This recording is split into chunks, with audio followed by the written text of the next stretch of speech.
Hello friends, welcome back to my YouTube channel classes for you.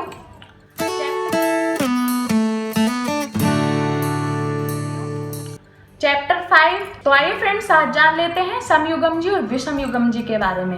यानी समयुग्म जी और विषम युग्म जी क्या होते हैं और इनके डिफरेंसेस क्या होते हैं।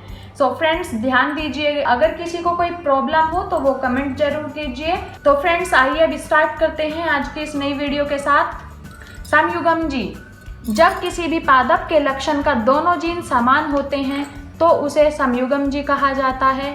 ध्यान दीजिए फ्रेंड्स, जब किसी भी पादप के लक्षण का दोनों जीन समान होते हैं तो उसे समयुग्म जी कहा जाता है।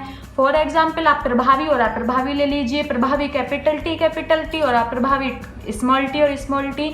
तो समयुग्म जी क्या होता है, जब किसी भी पादप के लक्षण का दोनों जीन समान होते हैं तो उसे समयुग्म जी कहते हैं। विषम युग्म जी क्या होता है, जब किसी भी पादप के लक्षण का दोनों जीन भिन्न भिन्न होते हैं तो उसे विषम युग्म जी कहा जाता है।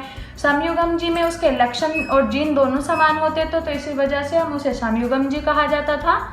एग्जाम्पल हमने आपको दिया था कैपिटल टी और स्मॉल टी यानी प्रभावी और अप्रभावी। विषम युग्म जी में क्या होता है, पादप के लक्षण का दोनों जीन भिन्न भिन्न होते हैं तो उसे विषम युग्म जी कहा जाता है। फॉर एग्जाम्पल आप ले लीजिए लंबा पौधा यानी कैपिटल टी और स्मॉल टी, इनकी संतति जो होती है। तो आइए अब जान लेते हैं कि समयुग्म जी और विषम युग्म जी में क्या अंतर होता है, यानी डिफरेंस बिटवीन समयुग्म जी एंड विषम युग्म जी।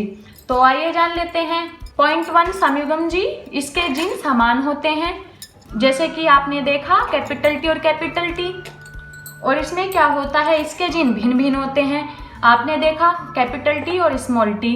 नंबर 2, इनसे स्वपरागन होने पर केवल समयुग्म जी जीव बनते हैं।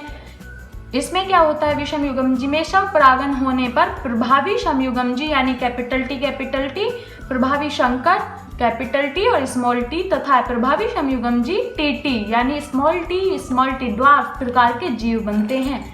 पॉइंट 3, इसमें अतिरिक्त एब्सेंट होते हैं।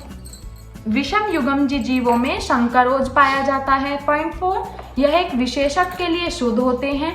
पॉइंट 4 इसमें क्या है, विषम युग्म जी में विषम युग्म जी किसी विशेषक के लिए शुद्ध नहीं होते।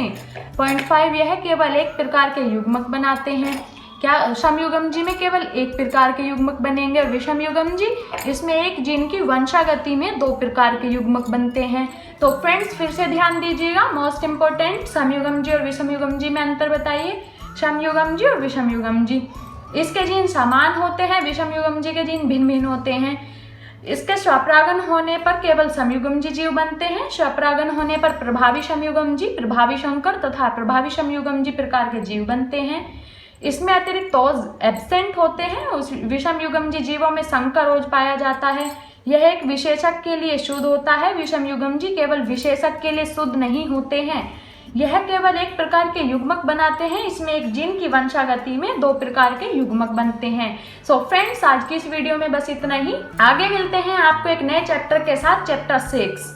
अब तक हमने चैप्टर 5 तक कंप्लीट करा दिया है। अगर किसी को कोई प्रॉब्लम है तो वो कमेंट करिएगा। फिर मिलेंगे फ्रेंड्स आपको एक नई वीडियो के साथ, तब तक के लिए बाय बाय।